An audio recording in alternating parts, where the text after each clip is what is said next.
নমস্কার বন্ধুরা, অজানার পথের নতুন পর্বে আপনাদের সকলকে স্বাগত জানাই। সামনেই আসছে অক্ষয় তৃতীয়া। তবে জানেন কি এই অক্ষয় তৃতীয়া আসলে কি? কেনই বা অক্ষয় তৃতীয়ার দিনটি বিশেষভাবে পালন করা হয়? এই অক্ষয় তৃতীয়ার পিছনে কোন ইতিহাস লুকিয়ে আছে জানেন? বন্ধুরা, এই সব তথ্য বিস্তারিত জানতে অবশ্যই ভিডিওটি স্কিপ না করে শেষ পর্যন্ত দেখতে থাকুন। অক্ষয় তৃতীয়া হলো হিন্দু পঞ্জিকার বৈশাখ মাসের শুক্লা তৃতীয়া তিথি অর্থাৎ শুক্লপক্ষের তৃতীয়া তিথি। এটি হিন্দু ও জৈন ধর্মাবলম্বীদের কাছে একটি বিশেষ তাৎপর্যপূর্ণ দিন। এই শুভ দিনে বিষ্ণুর ষষ্ঠ অবতার পরশুরাম জন্ম নিয়েছিলেন। এজন্য এই দিনটি পরশুরাম জয়ন্তী হিসেবেও পালিত হয়। বেদব্যাস ও গণেশ এই দিনে মহাভারত রচনা আরম্ভ করেন। এদিনই সত্য যুগ শেষ হয়ে ত্রেতা যুগের সূচনা হয়। এদিনই রাজা ভগীরথ গঙ্গা দেবীকে মর্তে নিয়ে এসেছিলেন। এদিনই কুবেরের তপস্যায় তুষ্ট হয়ে মহাদেব তাকে অতুল ঐশ্বর্য প্রদান করেন। কুবেরের এই দিন লক্ষ্মী লাভ হয়েছিল বলে এদিনে বৈভব লক্ষ্মীর পূজা করা হয়। এই তিথি হতে পুরী ধামে জগন্নাথ দেবের রথযাত্রা উপলক্ষে রথ নির্মাণ শুরু হয়।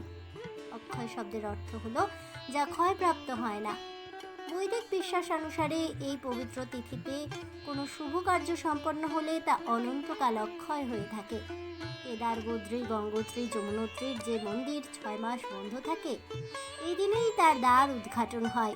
দ্বার খুললেই দেখা যায় সেই অক্ষয় দ্বীপ যা 6 মাস আগে জ্বালিয়ে আসা হয়েছিল। আধুনিককালে এই তিথিতে সোনা বা রূপার গয়না কেনা হয়। মনে করা হয় এই শুভ তিথিতে রত্ন বা জিনিসপত্র কিনলে গৃহে শুভ যোগ তৈরি হয়, সুখ শান্তি ও সম্পদ বৃদ্ধি হয়।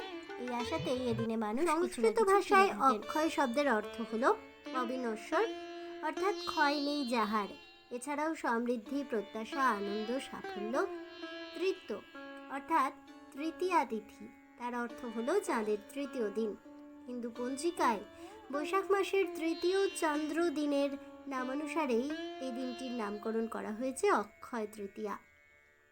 এই উৎসবটি ঋষি দুর্বাসা সহ অসংখ্য ঋষিদের দর্শনের সময় দেবতা কৃষ্ণ দ্বারা দ্রৌপদীর কাছে অক্ষয় পাত্রের উপস্থাপনা সম্পর্কিত। বনবাসের সময় পাণ্ডব রাজপুত্ররা খাবারের অভাবে ক্ষুধার্ত হয়ে পড়েন এবং তাদের অতিথিদের প্রথাগত আতিথেয়তা প্রসারিত করতে না পারায় তাদের স্ত্রী দ্রৌপদী এতে কষ্ট পান। জ্যেষ্ঠ পাণ্ডব যুধিষ্ঠির সূর্য দেবতার কাছে প্রার্থনা করেছিলেন, যিনি তাকে এই অক্ষয় পাত্র দান করেছিলেন। যতক্ষণ না দ্রৌপদী তাদের সমস্ত অতিথিদের পরিবেশন করবেন ততক্ষণ তা পূর্ণ থাকবে।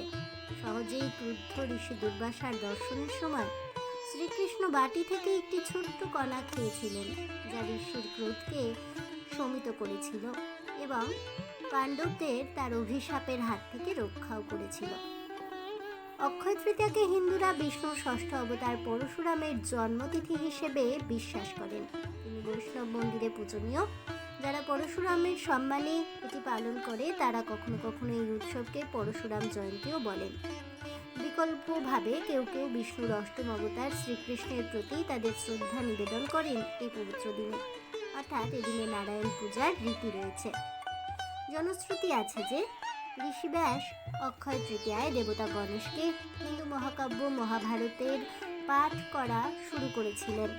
আরও একটি জনশ্রুতি আছে এই দিনেই গঙ্গা নদী পৃথিবীতে নেমে এসেছিল। ছোট চারধাম তীর্থযাত্রার সময় অক্ষয় তৃতীয়ার শুভ উপলক্ষে যমুনোত্রী মন্দির ও গঙ্গোত্রী মন্দির খোলা হয়। হিমালয় অঞ্চলের ভারী তুষারপাত ভারাক্রান্ত শীতের সময় বন্ধ হয়ে যাওয়ার পরে অক্ষয় তৃতীয়াতেই এই দ্বার উদ্ঘাটন হয়।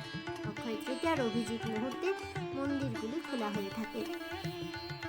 ধর্মীয় বিশ্বাস অনুযায়ী অক্ষয় তৃতীয়ায় শ্রী বিষ্ণুর পুজো করলে সম্পদ বৃদ্ধি পায়। একই সঙ্গে বিষ্ণু ও শিবের পুজো করলেও ফল পাওয়া যায়।